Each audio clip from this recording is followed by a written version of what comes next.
2024. At this time, I'll ask the City Clerk, Beth Davis, to please call the roll. Commissioner Pam Smithroyd. Here. Commissioner Sharon Neesmith. Mayor Tom Watson. Here. Mayor Pro Tem Mark Casselin. Here. Commissioner Bob Glenn. Here. At this time, I'll be happy to call on Ms. Angela Waniger to take us from here. Thank you, Mayor. You're welcome. KRS 174.100 requires this public hearing and require it for any local government before expending state-derived tax revenues on its roads to take the sense of the public regarding the use of these tax monies. The approved annual budget for fiscal year 2024-25 currently contains $1,250,000 for municipal road aid and $20,000 for local government economic assistance. If anyone has a comment, question, or suggestion regarding the use of these funds, this public hearing is the venue to voice that. That's all I have, Mayor. Thank you. Would anybody from the audience like to comment on the public hearing?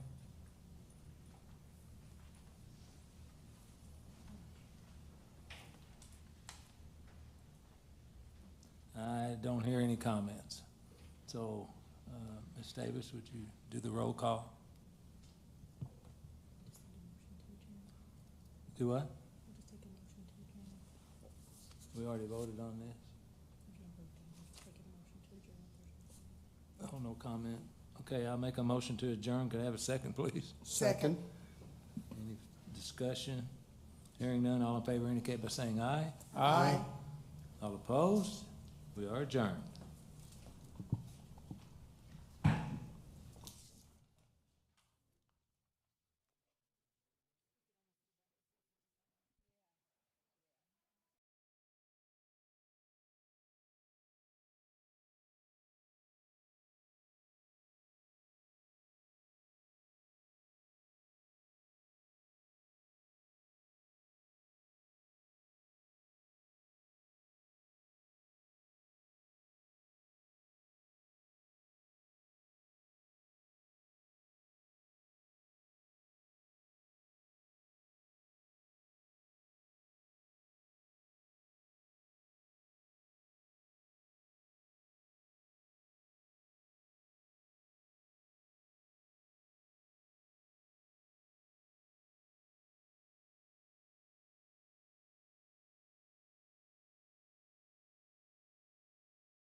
Welcome to the Board of Commissioners' regular meeting, June 4, 2024. At this time, I'll ask the city clerk to please call the roll. Commissioner Pam Smithwright. Here. Commissioner Sharon Neesmith. Here. Mayor Tom Watson. Here. Mayor Pro Tem Mark Kesslin. Here. Commissioner Bob Glenn. Here. Thank you. For the invocation and the pledge, please stand if you're able and remove your hats. Commissioner Neesmith.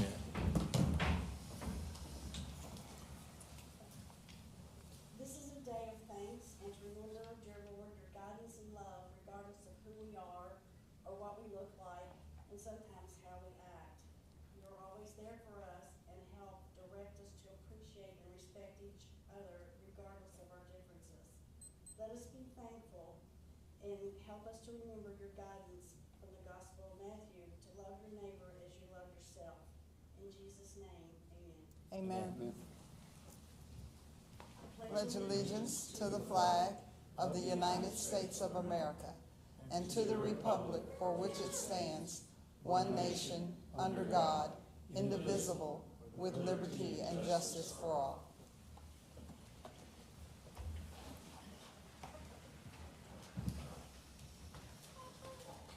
Thank you. Next item on the agenda, the Men's Health Network requested a proclamation from the city, and once we read the proclamation, we'll send it to its appropriate destination. City of Owensboro proclamation. Whereas Men's Health Month is part of an ongoing international effort to educate men, boys, and their families about receiving regular disease prevention screenings and living healthier lifestyles. Whereas nationwide, life expectancy for men averages 5 years fewer than that of women, with men experiencing higher rates of health problems such as diabetes, obesity, cancer, heart disease, and premature mortality. And whereas the COVID-19 pandemic has had a devastating impact on men's health in the United States, dropping men's life expectancy by 2 years. And whereas the Men's Health Month is a time for the public to recognize the mental and physical health needs of men and boys while encouraging fathers to be role models for their children through a preventative health screening, healthy living, and seeking needed help. And whereas the growing epidemic of suicide and substance abuse requires a special effort to raise awareness of unrecognized and undiagnosed depression and mental stress in boys and men. Whereas the centerpiece of Men's Health Month is National Men's Health Week, a special awareness period passed by Congress and signed into law by President Bill Clinton on May the 31st, 1994. Now, therefore, I, Thomas Hart Watson, Mayor of the City of Owensboro, do hereby proclaim June 24th as Men's Health Month in Owensboro and encourage all citizens to pursue preventative health practices and early detection efforts. Signed and sealed this 4th day of June, 2024.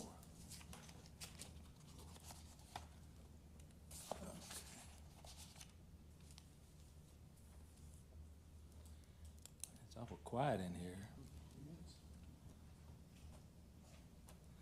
Next item on the agenda is a recognition of a young hero that we'd like to recognize tonight.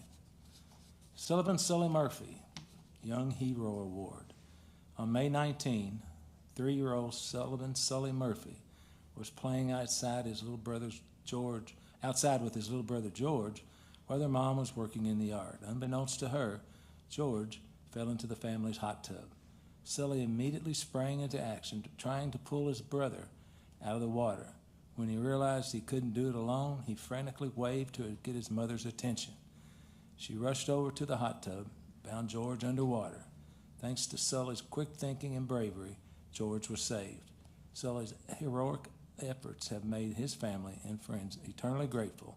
He is truly a hero. So I'd like to present this Young Hero Award to Sully.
Thank you. Come back and see us.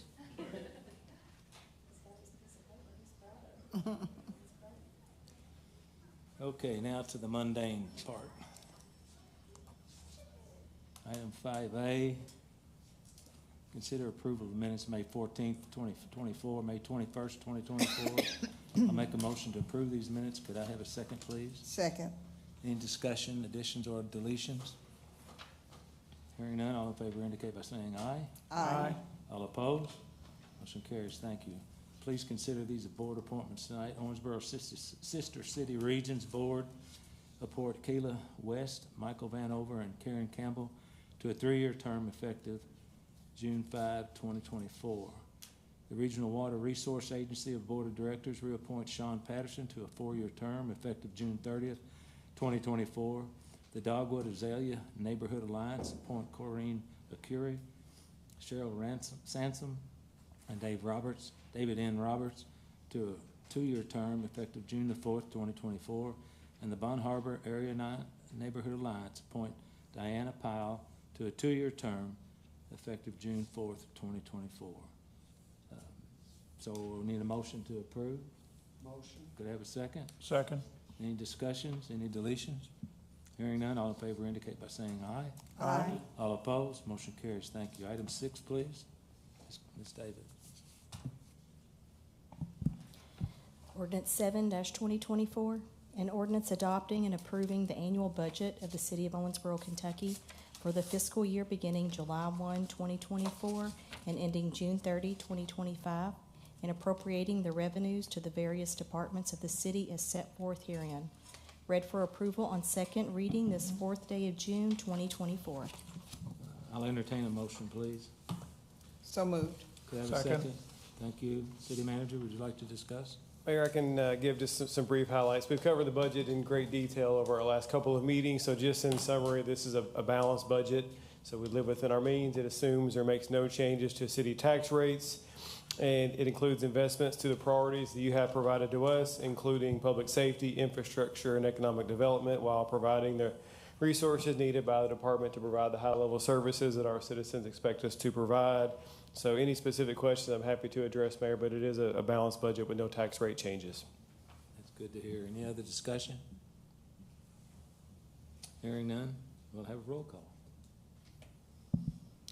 Commissioner Smithroyd, Aye. Commissioner Neesmith, Aye. Mayor Watson, Yes, Mayor Pro Tem Caslin, Yes. Commissioner Glenn. Yes.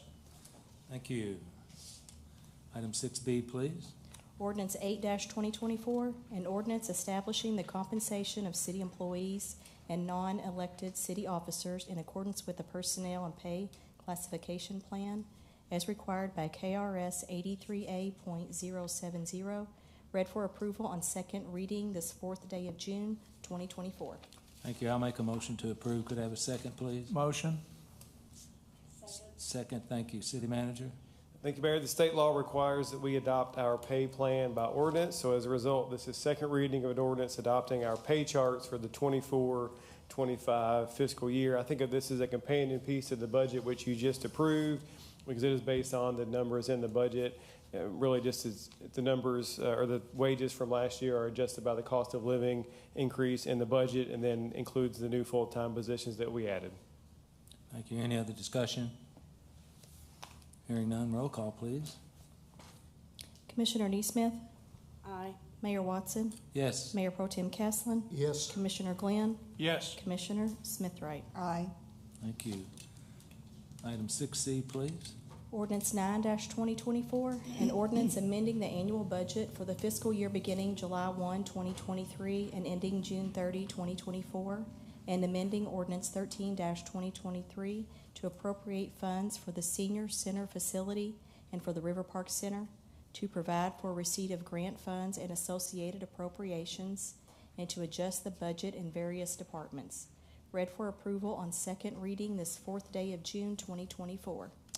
I'll entertain a motion, please. Motion. Could I have a second, please? Second. City Manager?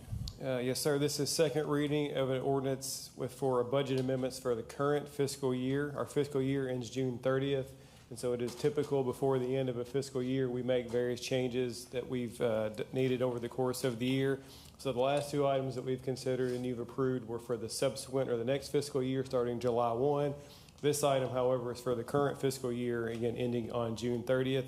We do this every year, so it's various items that you've really already considered or approved or have been announced, such as the city's funding for a new senior center, funding for the River Park Center as well. A lot of these are pass-through items, as the clerk referenced. So we get grants, we have to account for the receipt and expenditure of those funds, so there's really no net increase to us. It's just pass-through funds for the budget and things of that nature. It is very typical to what we do at the end of every fiscal year.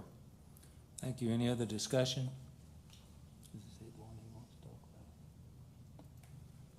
Hearing none, roll call. Mayor Watson? Yes. Mayor Pro Tem Caslen? Yes. Commissioner Glenn? Yes. Commissioner Smithwright? Aye. Commissioner Neesmith? Aye. Thank you. Item 7, municipal order.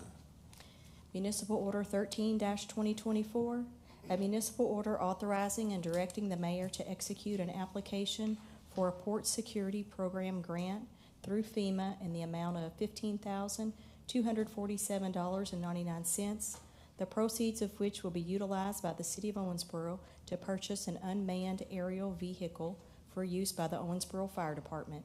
No match is required by the city. Read for approval on one reading this 4th day of June 2024. Thank you. I'll make a motion to approve. Could I have a second, please? Second. City manager? This municipal order approves a grant application for an unmanned aerial vehicle, or which is more commonly called a drone, for the fire department. The drone can be used for search and rescue operations in addition to being helpful on a fire scene because it will be equipped with a thermal imaging camera. While no match is required, we did budget for this item because it was equipment that OFD had requested, but hopefully we can get grant funds and save our local tax dollars for this purchase. Thank you. Any other further discussion? Hearing none, all in favor indicate by saying aye. Aye. All opposed? Motion carries. Thank you. 7B, please, Ms. Davis. Municipal Order 14-2024, a municipal order authorizing the mayor to execute an application for Transportation Alternatives Program funding authorized under the Surface Transportation Block Grant through the Fixing America's Surface Transportation Act from fiscal year 2025, administered by the Federal Department of Transportation by and through the Kentucky Transportation Cabinet in an amount not to exceed $500,000, the proceeds of which will be used to fund programs and projects defined as transportation alternatives. A 20% match is being required of the city. Read for approval on one reading this 4th day of June 2024. Thank you. I'll make a motion to approve this municipal order. Could I have a second, please? Second. City manager? Yes, sir. This item is yet another municipal order approving a grant application. This application is for $500,000 for various sidewalk projects in the Apollo Neighborhood Alliance area, which is the neighborhood in which we're currently working for our sidewalk repair projects. That will allow us to complete the Apollo area quickly and move on to the next neighborhood alliance. So this will do some new sidewalks in that area as well for streets that currently do not have sidewalks, and then continue our replacement program so we can move on more quickly. A 20% local match is required if our grant is approved. However, we do have a large amount that we budget every year for sidewalk repair and replacement, and that is sufficient to satisfy the match. So this allows us, Mayor, essentially to do what we've been doing, but to do more of it using federal funds. And how do you decide which neighborhood alliance is next? That's a good question. So the sidewalks are surveyed, and we go essentially to the worst one, and we rotate from one to the next throughout the community based on how they're scored when they're evaluated periodically. Thank you. Any other discussion? Mr. Castle? I was curious, thank you, Mayor. I was curious how they go about scoring and who does the scoring. Yeah, on that's this. a great question for our public works folks. So if the city engineer or the public works director want to address that, I think we typically hire a team of interns who walk sidewalks and. Yes, typically how we do it is we'll hire interns during the summer. Usually they're students that are majoring in engineering program or something like that, and we'll hire them for the summer.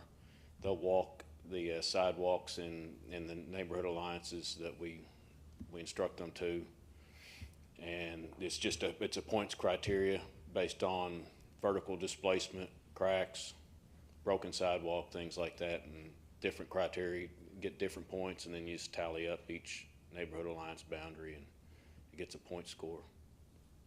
So basically, it doesn't designate one year to the next where the money's going to go. You just happen to go ahead, and if there's a shift in an area that's worse than what it had been the year before, then it'll be addressed the next year. Well, we don't evaluate them every year. It's periodically, but we'll take our current. Usually, once we go into a NAB, we will stay there until we finish it. NAB, I'm referring to neighborhood alliance boundary, and so usually once we start in one, we'll stay there till we finish, and then once we get done or close to done, we have a sidewalk policy committee that meets annually, and we'll review the latest rankings and determine which NAB we will move to next. Okay, thank you. Mr. Glenn? So I know we've been in the Apollo, this is probably more for the city manager, but hang loose. So we've been in Apollo for how long? I think this is our third year. And do we have any, I know this may not be fair, Kevin, but I mean, so how many more years do you think we'll be working in Apollo? Any idea? I mean, a rough guess, I would say 2 years. And then you'll So select I think another- it usually takes 3 to 5 to get through NAB, you know. And that's normal for any neighborhood, whether it was Apollo. Yeah, Shapley, or- yeah. And Commissioner, that's why we're pursuing grant funds. Obviously, the more money we have, You can speed up the the cycle. more quickly we can go. Yeah, yeah, I was excited when I saw what the grant's going for, that's great. Okay, that's all I've got, thank you, Mayor. Commissioner Neesmith? Does your, when you look at your criteria, does it involve anything as far as the population of that particular NAB and the access to transportation, even from a bus garage or that type thing? Or is it strictly just based on the physical look of what you've observed? It is based on strictly hazards. Yeah, so it doesn't have a filter for, you know, estimated number of pedestrians that use that sidewalk or something like that. It's based on hazards. Okay, thank you. And, well, the repair and replacement program is like that. We do have a separate pot of the grant funds for transit that we use maybe for connecting transit stops and providing transit shelters or things of that nature for connectivity purposes. Okay. Addresses it as well. Thank you. Thanks, Kevin.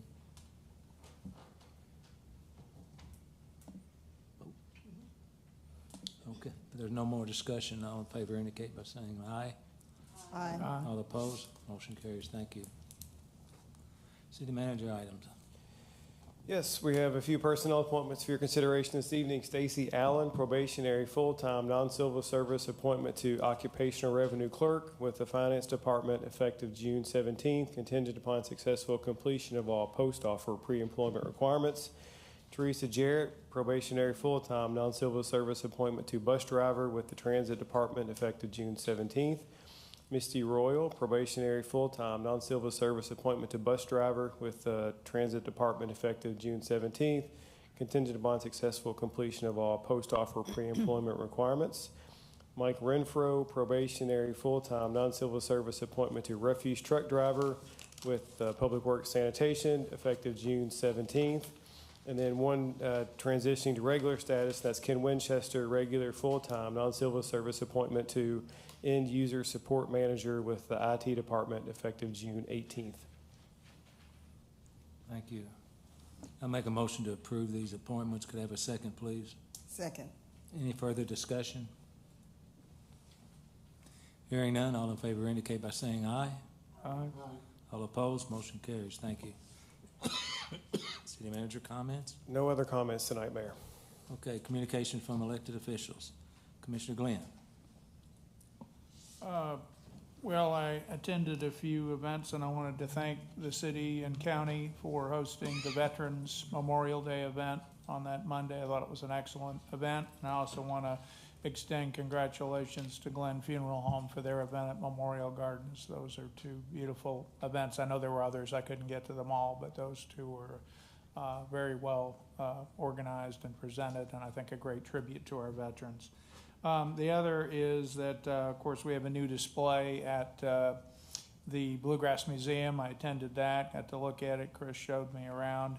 And I would encourage you, if you haven't taken time out, have a staycation and go down to the Hall of Fame and tour some of the exhibits. I think you'll be incredibly impressed what's right under your nose in your hometown, because these displays are very professionally done, and you'll learn a lot about the heritage of bluegrass music, but you'll also, I think, leave with a greater appreciation of what a great community we live in, and that this is a wonderful resource for our community to have. So, and that's all I've got. Commissioner Smith-Wright? Thank you, Mayor. I only have a couple of things. I just wanted to tell our citizens to be very careful on the weekends when we have Friday after 5 and all the things going on. You know, the kids are running all over the place. So, I just want people to watch their children, and, we need some direction as to how the traffic should be moving on streets that are closed and that kind of stuff, so that everybody knows where they're going. Because I've been watching, and it's kind of scary. So just be careful. Thank you. Commissioner Caston, please. Thank you, Mayor. Yeah. I had the opportunity to go to the River Park Center this weekend to watch a couple of my granddaughters do dance recitals, and kind of piggybacking off of what Commissioner Glenn said, we as a community have some excellent facilities. Be sure to use them and get out and enjoy them.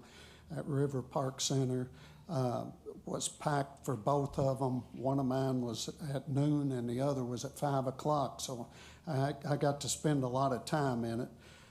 Another thing is, speaking of children and grandchildren, the lakes are going to be stocked with catfish, both city and county lakes, tomorrow. So be sure to get the grandkids out or your children and enjoy the weekend and catch some of those big old catfish that the city and county are going to be stocking into the lakes. Thank you, Mayor. What lakes are you talking about? Wayman Morris and also the county lakes, and over at the Ball Diamonds, the Jack Fisher Park, yes. Those will be stocked, so get a chance, get out there and enjoy it. Ugly fish. I'm just saying, how do you find out when we're stocking the lakes? I can't hear you. Commissioner Smith-Wright. I was just saying, I was just curious as to how do you find out when they're stocking the lakes? The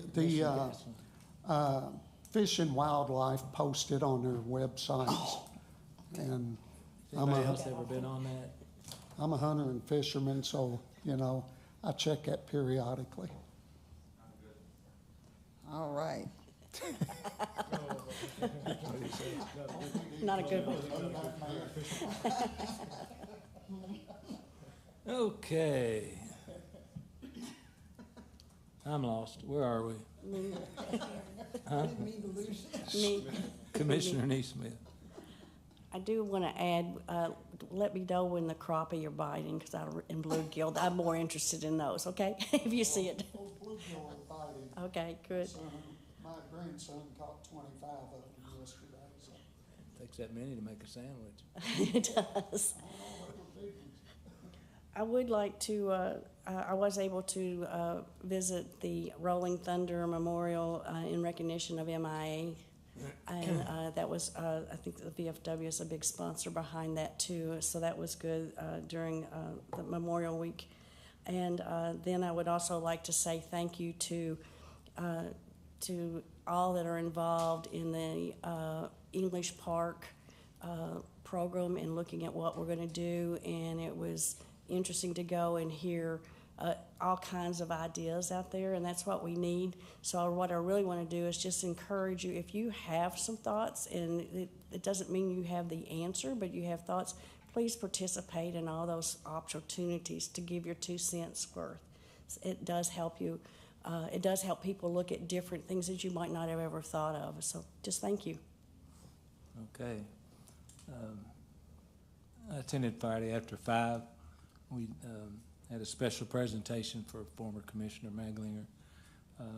His wife was there, and went off very, very well, and the crowd was very receptive to it. And in the background, someone was playing Forever Young, I think, so that went really, really well. And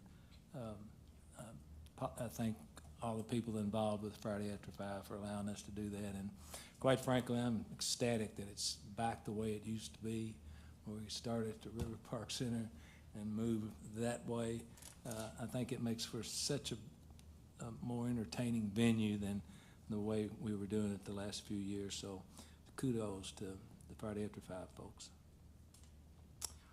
Okay, next item on the agenda is open public forum. Members of the audience are invited to address the City Commission on any matter of public concern that was not on tonight's agenda. Comments are limited to issues within the scope and responsibility of this commission. Commission meetings are held to conduct city business for the benefit of Owensboro citizens and taxpayers. At this time, anyone who wishes to address the City Commission, please make their way to the podium to be recognized. The speaker must state their name and address for the clerk's record and limit their remarks to 3 minutes or less. Since the item is not on the agenda, no response is required by the city staff or the commission, and the mayor reserves the right to extend the time to the speaker. Yes, sir. All right, my name's William Pylan. I live 1130 West 12th Street. My concern is, I've talked to a lot of you guys about Moreland Park. I'm a pickleball player. I also work, so I know they have pickleball courts at Yellow Creek with lights. They're full every night now. The popularity is growing so much. I live by Moreland Park, maybe selfish, wanting pickleball courts, or just let us tape them. The lights are on every night to 10 o'clock. I've got video probably the last month of this year and 2 or 3 months of last year. There's never anybody over there playing tennis. They tell us we can't tape the courts because they have to have so many courts for tennis tournaments. Tennis tournaments aren't being held there. I live right by Moreland Park. They may be held, and I'm going to give you 10%. This is probably 15% of the year that they're being played there, and I'm giving you 10%. It's probably actually 5%. With merchant tennis courts being built, there's more tournaments going on there. The city, the schools, counties, they're playing more at merchant. I'm asking, why can't we tape some of those tennis courts that aren't being used with lights blaring every night to allow more people to play pickleball? Like I said, I work full time. I don't want to go to Yellow Creek. I know they're going to be building courts at Ben Halls. I think that's ridiculous. Personally, Bubba's going to say no. It's going to be great for the city, but what about the inner city kids? Do the buses go to Moreland, or do the buses go to Ben Halls? Do they go to Yellow Creek? I doubt that. We're all getting older. I'm not going to be able to play pickleball much longer, but I'm hoping, and I see the sport growing. I'm asking, why can't we tape? Let us bring our own tape. We're not going to tear them up. We don't ask you to come out there and blow them off like Mike. He's a great guy at the Moreland Park. He does a great job with Moreland Park. I love him. But he's out there blowing them off for every tennis tournament that they don't have even. Would any of you like to comment on that? We bring our own portable nets. There's a lot of guys and girls that would sign a petition. I'm just asking for one section. There's 12 tennis courts. There's one section you could put at least 8, if not 10, pickleball courts. Okay, thank you, Billy. Yes, City sir. Manager, you want to make a comment on that? I think it's appropriate at this time. I'm happy to, Mayor, and I may have Amanda jump up as well to supplement or maybe correct my comments, as it were. But so that is something we've evaluated. There are some challenges there as it relates to tournament play. So we do have a lot of courts. That doesn't mean that they're all used all the time, because there is a tennis season when schools play and the colleges play, and they use all those courts. And really, we have enough courts in our community that we can host the larger state-level tournaments that really only Owensboro Louisville, Lexington, and Owensboro can host. There's not enough courts in Bowling Green, for example, and so if those were taped or those were aligned for pickleball, we would be out of consideration for those tournaments. And so we are getting more and more of those bigger tournaments because we can do that in a relatively condensed way, and that they're much more dispersed in Louisville. For example, even the state tennis tournament occurred. I know the city attorney was there with his son. They had to use 3 different cities even for the state tournament in Lexington, in Berea, and in Richmond. So there's that much of a need for tennis. Now, it doesn't mean it's all day. I understand that. There is a season to it. And then so that's one reason why we can't put that down. We do have the Tennis Association funds, the USTA, that help prohibit us from lining courts because they help fund those.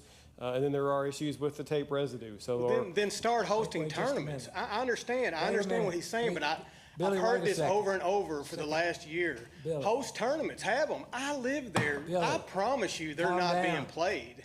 I'm not trying to be rude. I'm just being honest, man. Let him finish. It's crazy. You're good, man. And there are issues with the tape residue, and after we spend a considerable amount of money, 6 figures, resurfacing those courts, they have warranties. And How long is the warranty? The tape voids the warranties and things of that They've nature. told me about this warranty for the last 3 years. Billy, you're not helping Yeah, yourself you know. in this. I And understand. again, ultimately, we've decided to build a separate facility. We've invested a 7-figure sum in that in partnership with the club. We're trying to get that constructed as quickly as possible. Design is ongoing. I saw some renderings for that today, in fact, and we'll hopefully release those publicly in the next week or two. So we are endeavoring to get that facility done at Ben Halls because we've decided, you guys have decided as a commission and given us the direction to build a separate facility. And so we're endeavoring to do that as closely as possible. It is a good partnership with the club, maybe not unanimous among club members, but I've been in some of the meetings with the club members. Amanda's in far more of them than I have. The club members themselves, or the club leadership and the club as a whole, is very satisfied with the approach that we're taking. I understand. I'm not representing the club at all. I'm representing me and the inner city kids. Are y'all going to have a bus route that goes to Ben Halls and Yellow Creek? Well, I will say to that point that They're not. I assume most of the No, they're not. of the hardcore users would probably migrate then to Ben Halls, which would hopefully free up the courts at York for more of the intern and central located kids that maybe are folks that can't get to Ben Halls as easily. Okay, I appreciate your time.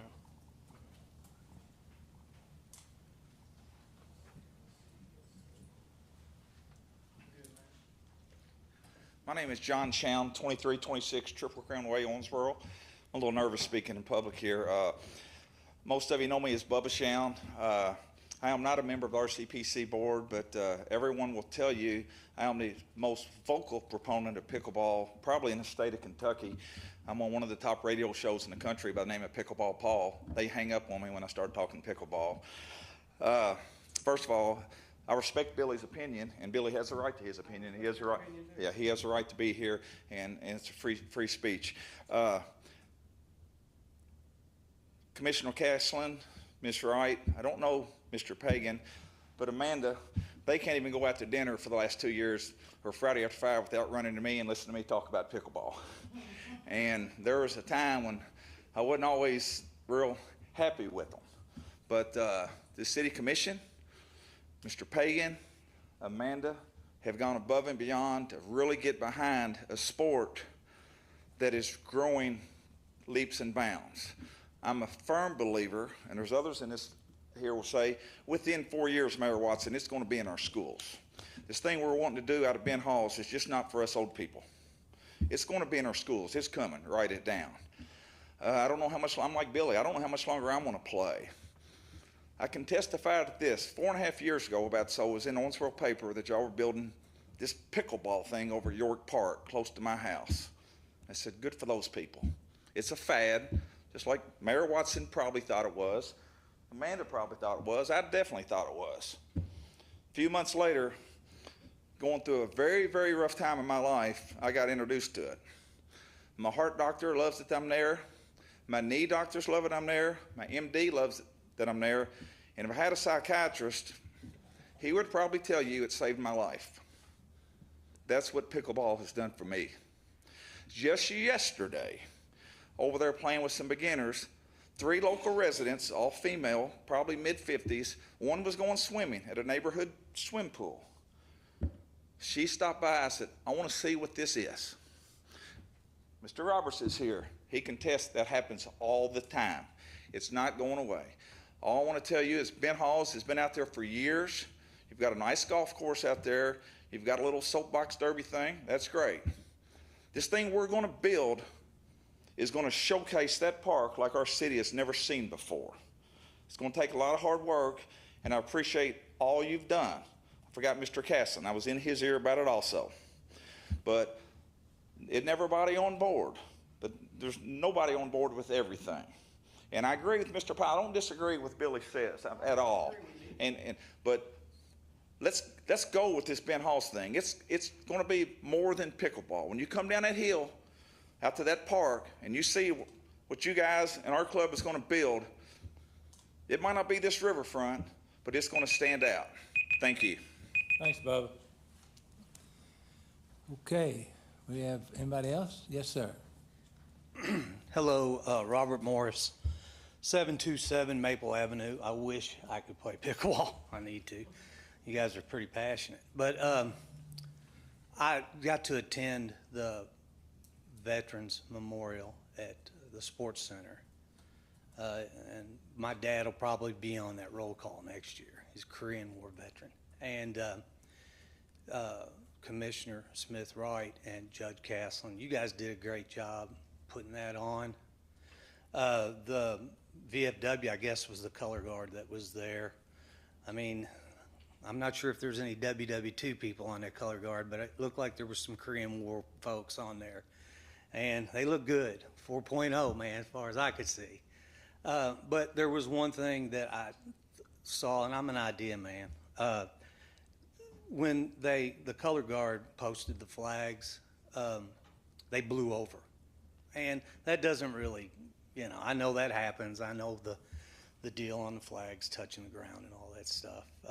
But my thinking is that and this goes towards more the city manager, maybe the people in charge of those grounds and those memorials, if there were permanent flag stands at those memorials where the color guard won't have to take out those flag stands and put ugly sandbags on them and all that kind of stuff.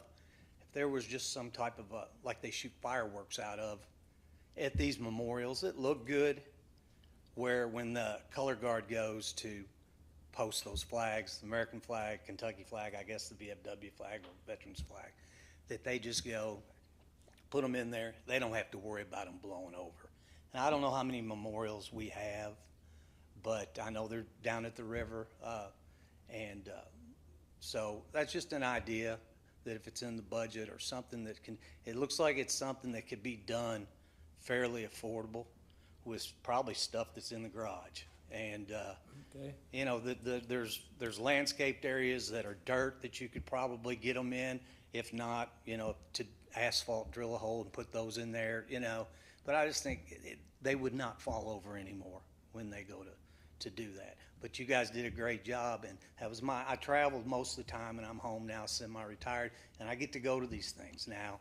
And the city and you guys and Judge Caslin and everybody there at the city that put it on did a great job, and it was pleasant to be to. Thank you. Thank you. Anyone else? Hey guys, I'm Mike Hamlet, and I've been a Davis County resident since I was 2. I live at 6160 Sutter Loop West. And I came here mainly to hear about the budget. I thought I was going to be able to hear it read and then hear the comments about it. I didn't realize that it was going to be over before I got here, so I can't really say much. Y'all have already approved it. But I want to congratulate. I saw some faces that made through the primaries, and y'all did a great job, and I'm excited for the next phase of that. And on that same note, the election is coming up, in November. It would be nice to see some appropriation of funding toward election integrity for our community, and maybe a report or something similar to that. The Hargrove report is coming out Thursday, and I read it, and I had some real issues with it because they only talked to 2 churches, and it was Zion Baptist and Panther Creek Baptist, and you got a whole lot of other. You got Methodist. I don't feel like they covered the bases well in that report. They haven't read it yet, but I have. They haven't read it publicly. The other thing about the radio communication, police department, fire department all went encrypted. And I, for one of them scanner guys, like I said at home, when it's an ice storm, I like to hear the people sliding off the roads. I call my daughter and say, don't get out. You know, it's icy. And it's kind of nice. You can hear trees down. So I had a thought that maybe, you know, their radios still probably have that 2-meter band that they had, that during a natural disaster, when the power's out, TV won't work, maybe they could flip to that channel. So those guys with scanners, they could have an idea about what's going on.